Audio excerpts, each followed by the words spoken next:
குட்டிமா தமிழ் டிவி நேயர்களுக்கு வணக்கம். இன்னைக்கு டீம் இன்டர்வியூவில் பார்க்க போகிற படம் ரூட் நம்பர் 17.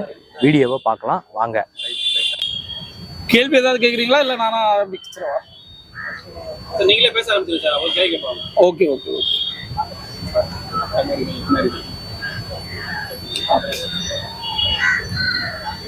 வணக்கம், நான் அபிலாஷ்ஜி தேவன். டிசம்பர் 29 ரிலீஸ் ஆகிற ரூட் நம்பர் 17 அப்படிங்கிற படத்தோட டைரக்டர் பேசுகிறேன். இந்த படம் வந்து ஜித்தன் ரமேஷ் சார் ரொம்ப நாட்களுக்கு பிறகு வித்தியாசமான 2 ரோல்கள் பண்ணியிருக்காரு. அவர் இதுவரை பண்ணாத மாதிரியான ரோல் அது வந்து எல்லா ரசிகர்களையும் நிச்சயமாக மிரட்டும் அப்படிங்கிற ஒரு இதில் தான் நாங்கள் வந்து போஸ்டர்லையும் வச்சுருப்போம், ட்ரெய்லர்லையும் வச்சுருப்போம். ஜித்தன் ரமேஷ் மிரட்டும் அப்படின்னு அது அப்படி ஒரு மிரட்டலான ரோல் வந்து பண்ணியிருக்காரு. நிச்சயமாக எல்லாரும் இதை தியேட்டரில் பார்க்கணும். ஏன்னா தியேட்டர் எக்ஸ்பீரியன்ஸில் இந்த படம் வந்து வேறு லெவலில் உங்களுக்கு ஒரு புது எக்ஸ்பீரியன்ஸ் கொடுக்கும் அப்படின்னு நாங்கள் நினைக்கிறோம். இதோட சவுண்டாக இருந்தாலும், மியூசிக்காக இருந்தாலும், பெர்ஃபார்மன்ஸாக இருந்தாலும், விஷுவல் குவாலிட்டியாக இருந்தாலும், அதனால் நிச்சயமாக எல்லாரும் இந்த படத்தை வந்து தியேட்டரில் பாருங்கள். எத்தனை தியேட்டர்ல சார் படம் ரிலீஸ் ஆகுது? தற்போதைக்கு வந்து சவுத் தமிழ்நாடு வந்து கொஞ்சம் வெள்ளம் பிரச்சனைகள் இருந்ததுனால சவுத் தமிழ்நாட்டில் மட்டும் கொஞ்சம் தியேட்டர்கள் வந்து கம்மி பண்ணியிருக்கோம். இப்போ இல்லாமல் 60 தியேட்டரில் ஃபஸ்ட்டு ரிலீஸ் ஆகுது. அதுக்கு பிறகு 2 டேஸ்க்கு பிறகு 120 தியேட்டருக்கு இது வந்து ரிலீஸ் ஆகும். கேரளாவில் ரிலீஸ் ஆகலை. ஒரு ஜனவரி 2nd வீக்கு கிட்ட கேரளாவில் வந்து ரிலீஸ் ஆகும்.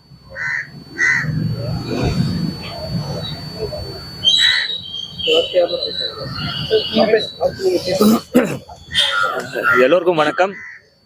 டைரக்டர் சொன்ன மாதிரி வர 29th ரூட் நம்பர் 17 என்னுடைய படம் வந்து ரிலீஸ் ஆகுது. இதில் வந்து ஒரு டிஃப்ரெண்ட்டான கேரக்டர் அதுதான் சொன்னாங்க. டைரக்டர் கதை சொல்லும்போதே இந்த மாதிரி ஒரு கேரக்டர் இருக்குது, நீங்கள் டிஃப்ரெண்ட்டாக தெரிவிங்க ஜித்தன் சார், நீங்கள் பண்ணிங்கன்னா ரொம்ப நல்லா இருக்கும்னு சொல்லியிருந்தாரு. ஸோ அந்த கெட்டப் எல்லாம் பார்த்துட்டு ஃபஸ்ட்டு ஃபோட்டோ ஷூட் பண்ணும் போதே எனக்கு தெரிஞ்சிச்சு இது டிஃப்ரெண்ட்டான லுக்கு, கண்டிப்பாக இது யாராலையும் கண்டுபிடிக்க முடியாது, இது ஜித்தன் ரமேஷ் தாங்க. ஸோ இந்த படத்தில் வந்து ரொம்பவே கஷ்டப்பட்டு நடிச்சிருக்கோம் எல்லாரும். ஸோ அண்டு மேக்கிங் வைஸும் கூட பிரசாந்த் கேமராமேன் சார் ரொம்ப அருமையாக மேக்கிங் பண்ணியிருக்காரு. And house Bachchan sir music director ரொம்ப அருமையாக பேக்ரவுண்ட் ஸ்கோர் பண்ணியிருக்காரு. ஸோ வர 29th இந்த படம் ரிலீஸ் ஆகுது. ப்ளீஸ் ப்ளீஸ் ப்ளீஸ் தியேட்டர் போய் இந்த படத்தை சப்போர்ட் பண்ணுங்க. And thanks. உங்களுடைய அந்த ஜித்தன் ரமேஷ் அப்படிங்கிற அந்த படத்தோட அந்த அடைமொழி இருக்க அந்த பேருக்கு வந்து இந்த படம் வந்து மாத்திர மாதிரி இருக்கும். பேரெல்லாம் மாத்திர மாதிரி ஜித்தன் ரமேஷ் அது ஒரு பிராண்ட் ஆயிடுச்சுங்க. ஜித்தன் ரமேஷாக தான் இருப்பாரு. இப்போ ரூட் நம்பர் 17 ரமேஷ்னு வரவே வராது. ஜித்தன் ரமேஷ் ஆல்வேஸ் ஜித்தன் ரமேஷ் தான். ஆனால் ரூட் நம்பர் 17 படம் வந்து பேசப்படும். உங்க கதாபாத்திரம் பேசப்படுமா? ஏன்னா இந்த 2 கேரக்டர்னு கேள்விப்பட்டோம். கண்டிப்பா ஒரு கதாபாத்திரம் வந்து பாத்தீங்கன்னா ஒரு அப்படியே டோட்டலா டிஃப்ரெண்டா இருக்கும் படத்துல. ஒன்று வந்து பயங்கரமா இருக்கும், ஒன்று வந்து சாஃப்டா இருக்கும். அந்த பயங்கரமா இது பார்க்கறது தான் ரொம்ப கஷ்டப்பட்டு மேக்கப் எல்லாம் போட்டு நிறையவே ஹார்ட் ஒர்க் பண்ணியிருக்கோம் அந்த மேக்கப்புக்காக. ஸோ அந்த கெட்டப்புக்காகவே இந்த படம் கண்டிப்பா ஒரு நல்ல பேரா கிடைக்கும்னு நம்புறேன். போடாலின்னு வச்சிருக்கீங்க, ஏற்கனவே போடாலி வச்சு இப்போ லேட்டஸ்டாக புஷ்பா வந்துருச்சு, அதே மாதிரியான லுக்லாம் கொடுத்துருக்கீங்க. கோடாலி சும்மா பேருக்கு தாங்க யூஸ் பண்ணாது, படத்துல இருக்காது. இப்படி மாதிரி புஷ்பான்னு வரும்னு தெரியும், போட்டோ ஷூட்டோட நிப்பாட்டிட்டோம். அது ரொம்ப ஒரு கானா பாட்டு அந்த மாதிரி எல்லாமே தெரிஞ்சு விடுவாரு. ஆனா சில காலங்கள் அப்படியே எதுவுமே இல்லாம அமைதியா இருக்காரு. என்ன காரணம்? படம் வரலையா? படங்கள் இப்போ அந்த மாதிரி படங்கள் தான் அமையுது. இப்போ ஃபரானா பாத்தீங்கன்னா அதுல வந்து அவ்வளோ சாஃப்டான கேரக்டரு. பாட்டு கூட மீன்ஸ் பாத்தீங்களா அந்த ஃபர்ஸ்ட் சீன்ல ஓப்பனிங் சாங்லேயே எனக்கு ஸ்காமா அப்படியே நடந்து போயிட்டு எல்லாம் செருப்பெல்லாம் பாக்குற மாதிரி வச்சிருப்பாங்க. அண்ட் ஜப்பான்ல வந்து பாத்தீங்கன்னா வில்லனா பண்ணிருக்கேன், அதுல கானா பாட்டு வைக்கவே முடியாது. இந்த படத்துல ரூட் நம்பர் 17 வந்து ஒன்லி பேக்ரவுண்ட் ஸ்கோர் தான் இருந்தது, சாங் எல்லாம் எதுவுமே கிடையாது. ஸோ இந்த டிஃப்ரெண்ட் கேரக்டர்னால அதெல்லாம் கானா பாட்டுக்காக மீன்ஸ் அது உள்ள வைக்க முடியாது. ஸோ அதனால படத்துக்கு என்ன தேவையோ அப்போதான் கானா பாட்டு போட முடியும். காலேஜோடைய தலைப்பா தான் இருக்கிற மாதிரி இருக்கு. ஏன்னா காலேஜ் பசங்க எல்லாமே அந்த மாதிரியான கேரக்டர்ன்றதுனால அந்த கானா ஏதாவது உள்ள இருக்குமா, அது அந்த சம்திங் அது அதை நோக்கி இருக்குமா கதைகள்? ரூட் நம்பர் 17 வந்து அது பெரும் டைட்டில். அது காலேஜா இல்ல ஃபாரஸ்டா இல்ல என்னன்னு அது படத்தை பார்த்து பாருங்க, கண்டிப்பா உங்களுக்கு தெரியும் அது என்னன்னு. எட்டு சாலை மாதிரி ஒரு ஸ்டோரி. அந்த மாதிரி எல்லாம் எதுவுமே கிடையாது. ரூட் நம்பர் 17 அவங்க வழியில போகும்போது அந்த ரூட் நம்பர் 17 பார்த்தோம், சரி நம்ம படத்துக்கு இந்த டைட்டில் சூட் ஆகுதுன்னு சொல்லி அந்த ரூட் நம்பர் 17 டைட்டில் வச்சுட்டோம். இங்கிலீஷ்ல பேர் வச்ச காரணம் ஆங்கிலத்தில். ஏன்னா நான் இங்கிலீஷ் படம் மாதிரி படம் எடுக்கணும் அப்படின்னு நினைச்சேன்.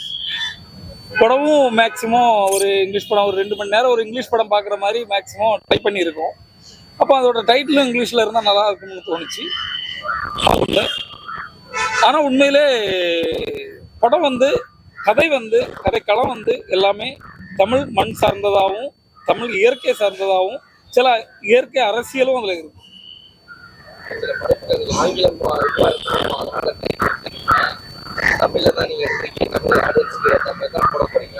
அப்படியே ஆங்கிலத்துல உள்ள தொலைக்கணும் காரணம். ஏன்னா தமிழ் காலத்துல ஆங்கிலத்துல வைக்காதீங்க, ஆங்கிலமே வேணாம் அப்படிங்கிற நிறைய இது பண்ணிட்டு இருந்தாங்க.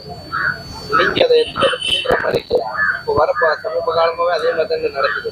நம்ம கொஞ்சம் மாத்தினால. நிச்சயமா எனக்கு தெரிஞ்ச அளவுக்கு நான் என்னோட குருநாதர் நானும் எப்பவும் பேசிட்டு இருக்க ஒரு விஷயம் இருக்கு. என்னன்னா உலகில் நான் நிறைய மொழிகள் எனக்கு தெரியும், பார்த்துருக்கோம், படிச்சிருக்கோம், பேசியிருக்கோம். ஆனால் தமிழ் மாதிரி ஒரு மொழி வந்து உலகில் எங்கேயுமே நான் பார்த்ததில்லை. ஏன்னா அது ஒரு அந்த மொழியிலே ஒரு மியூசிக் இருக்கு. அப்படிப்பட்ட ஒரு மொழியை நான் வேணுக்குன்னு தவிர்ப்பேன், நான் நிச்சயமாக தவிர்க்க மாட்டேன். ஆனால் அந்த கதைக்கு அது கொஞ்சம் கூடி அந்த டைட்டில் இங்கிலீஷில் இருந்தால் நல்லா இருக்கும் அப்படிங்கிறதுனால தான் வச்சேன். இல்லைன்னா தமிழ் மொழியை விட்டுட்டு அது ஒரு நாளும் பண்ண மாட்டோம். ரெண்டாவது என்னோட ஃபர்ஸ்ட் படம் இருக்கு. அந்த படத்தோட பேர் வந்து தாய் நிலம். அந்த படம் நீங்க கேள்விப்பட்டிருப்பீங்க. 14 இன்டர்நேஷனல் அவார்டு வாங்கின படம். அது ரிலீஸ் பண்ணலை. இப்போ ஒரு மார்ச் ஏப்ரல்ல ரிலீஸ் பண்ண போறோம். அது நீங்க சொன்ன இந்த தமிழை ஏன் தவிர்த்தீங்க அப்படிங்கிறதுக்கு கரெக்டான ஒரு பதிலா இருக்கும் அப்படின்னு நினைக்கிறேன். வந்து அதிகமா கிடைக்கிறது இல்லை அப்படின்னு ஒரு குற்றச்சாட்டு போயிட்டு இருக்கு. அதை பத்தி என்ன நினைக்கிறீங்க? ஏன்னா ஜித்தன் ரமேஷ் அப்படின்ற ஒரு நேம் அப்படின்றதுனால தேட்டர்கள் கொடுத்தாலும் கொடுக்குறாங்க. பட் ஆனால் ஆடியன்ஸ்லாம் வரதே இல்லையா? அதுக்கு என்ன பண்ண போறீங்க? Audience are not coming to the theaters. Do you have any ideas? Getting the audience come to the theaters. Okay.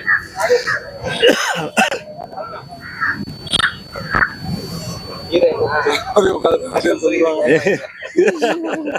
ஒரு சார் மாதிரி உட்கார்ந்து audience வந்துருவாங்க.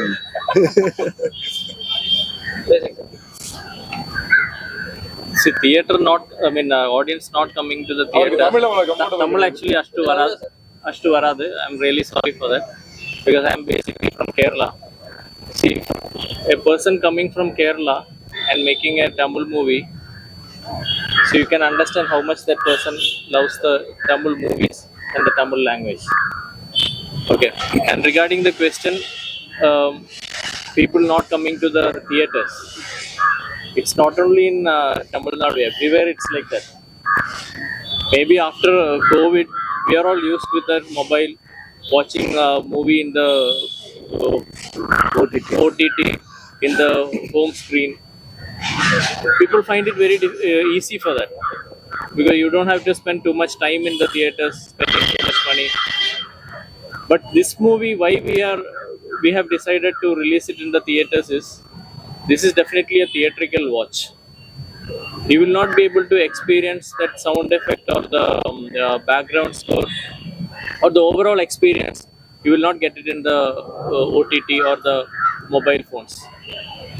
That is one reason why we have taken this much effort for the publicity and other things, and we are seeking your media help to take it to the people in Tamil Nadu.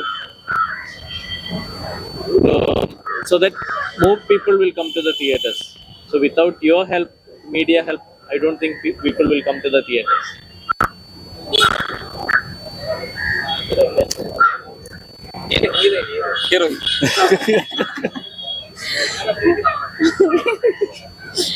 Route number 17 is my first movie in Tamil. என்னோட first movie தான். அதனால அவ்வளோ expectations எல்லாமே இருக்கு. எனக்கு எல்லாம் புதுசா இருக்கு, ஆடியன்ஸ் எல்லாமே. ஸோ நீங்க எல்லாரும் சப்போர்ட் பண்ணணும். இந்த மூவி December 29th ரிலீஸ் பண்ண போறது. அண்ட் இவங்களுக்கு அப்புறம் ஜித்தன் சார் அப்புறம் அகில் அப்புறம் ஒர்க் பண்ணதுக்கு ஒரு சான்ஸ் கிடைச்சாச்சு. And I am so blessed for that. And especially Madhanan sir அவ்வளோ ஹெல்ப் பண்ணியாச்சு அந்த ஃபைட் சீன் எல்லாம் பண்ணும்போது. And thank you so much director sir, அப்லாட் sir, and Raman sir. And அவங்க தமிழ்ல ஃபர்ஸ்ட் மூவி எப்படி அவங்க செலக்ட் பண்ணுவாங்க? மறுபடியும் ஷிஃப்ட் பண்ணுங்க.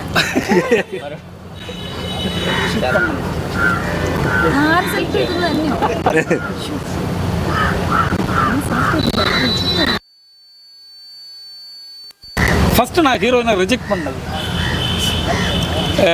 இவங்க வந்து ஏர் ஹோஸ்டஸாக நான் ஒரு அந்த டியூட்டி முடிச்சு என்னை பார்க்க வந்திருந்தாங்க.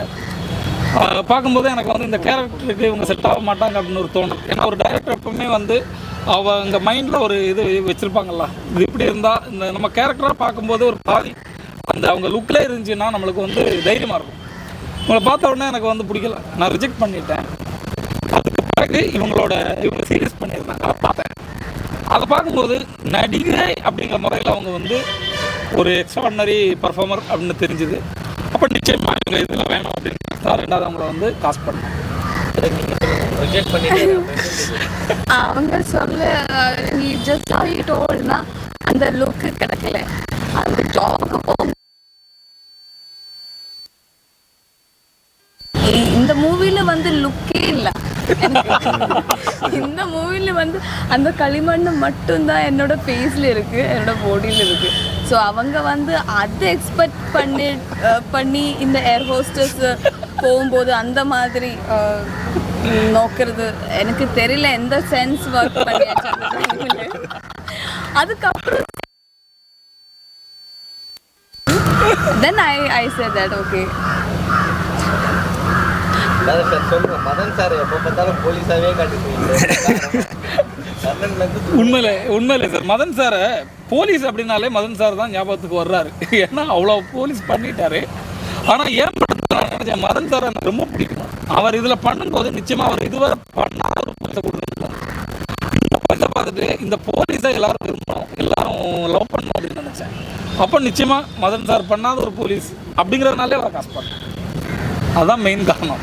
அவர் இதுவரை பண்ணாத ஒரு போலீஸ் ரோல் பண்ணியிருப்பார். மதன் சார் நீங்கள் சொல்லுங்க,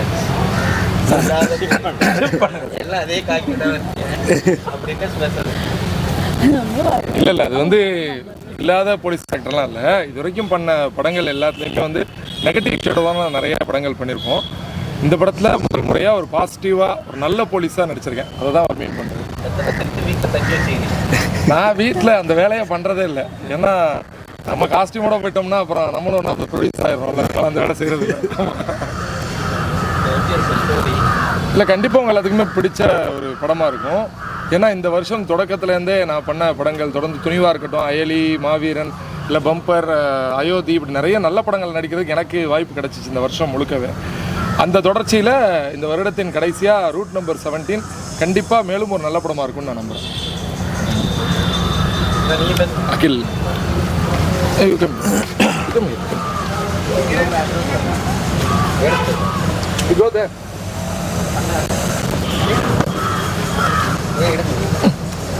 எல்லாருக்கும் வணக்கம். ரூட் நம்பர் 17 வந்து தமிழில் என்னோட முதல் படம். மலையாளத்தில் படம் பண்ணியிருக்கேன். இது ஒரு சேலஞ்சிங்காக இருந்த கேரக்டர். இந்த படத்தில் நான் செகண்ட் ஹீரோவாக நடிச்சிருக்கேன். ரொம்ப எக்ஸைட்டடாக இருக்குது.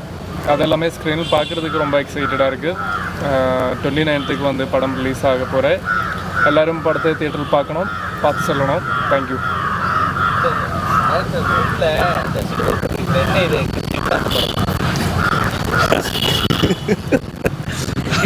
அதாவது ஒரு போஸ்டரில் வர்ற மைனூட்டான ஒரு விஷயத்தை கூட கவனிக்கிறீங்க அப்படிங்கிறது வந்து தமிழ் மக்களுக்கு சினிமா அப்படிங்கிறத வந்து இந்த அளவுக்கு வாட்ச் பண்ண தெரியுது அப்படிங்கிறதுக்கான ஒரு உதாரணம். அது என்னென்னா அது மதம் சார்ந்த படம் எதுவும் இல்லை. இதில் ஒரு இன்சிடென்ட் நடக்கிறது வந்து ஒரு கிறிஸ்மஸ் நாளில் நடக்கும். அப்போ அதை ஜஸ்ட்டு மெயின் பண்ணுறதுக்காக அந்த டிசைன் வச்சுட்டாரு, அவ்வளோதான். அதில் இல்லாமல் மதம் சார்ந்த எதுவுமே இல்லை. தாக்கி எதுவும் படம் இல்லையா? ஏன்னா ஏற்கனவே இப்போ இந்த மாதிரி காலை மேட்டில் நிறைய பேர் மாட்டிட்டு இருக்காங்க. காலையை வச்சிருக்காரு. பொலிட்டிக்ஸ் எதுவுமே இல்லை இல்லை. ஆனால் இயற்கை அரசியல், இயற்கை அரசியல் நினைக்கிறேன். அப்படின்னா இயற்கை சார்ந்து தான் எல்லாம் அப்படின்னு நினைக்கிறேன். அதனால் ஒரு இயற்கை அரசியல் இதில் இருக்குது. அல்லாத வேறொரு அரசியல், எலெக்ஷன் அரசியல், அந்த மாதிரி எந்த அரசியலும் இதில் கிடையாது. பெரிய அரசியலாக இருக்கு. அரசியல் சம்மந்தமே இல்லை. அரசியல்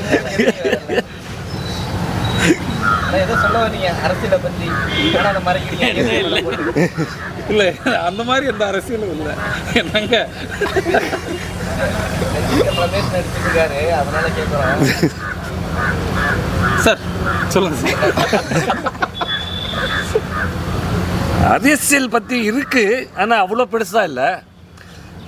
மீன்ஸு சீனே ஒரு 10 மினிட்ஸ் தான் வரும். மீன்ஸ் யாரையும் பாதிக்கப்படுற மாதிரி எதுவுமே இருக்காது இதில். ஸோ அந்த மாதிரியான சீன் தான் எடுத்துருக்கோம். அடுத்த படம் ஏதாவது ஜித்தன் ரமேஷ் அந்த சாங்க்கு ஏற்ற மாதிரி கிடைக்குமா? அடுத்த படம் எல்லாமே எதிர்ப்பாங்க. எந்த ஃபங்க்ஷன் படம் உங்கள் பாட்டு தான், அது இல்லாமல் முடிக்க முடியாது. கண்டிப்பாக அடுத்த படம் வந்து ஒரு போலீஸ் கேரக்டராக பண்ணுற அந்த படத்தில் 2 கானா பாட்டு இருக்குது அதில். ஸோ டான்ஸ் ஆடி ரொம்ப நாள் ஆகுது, எனக்கு ரொம்ப வருஷம் ஆகுது. ஸோ இந்த படத்துலாவது இப்போ மறுபடியும் ஒரு 2 குத்து சாங் ஆடி ஆடியன்ஸ் மத்தியில் Jithan Ramesh is back in dance சொன்ன அப்படின்னு பேர் வரப்பேன்.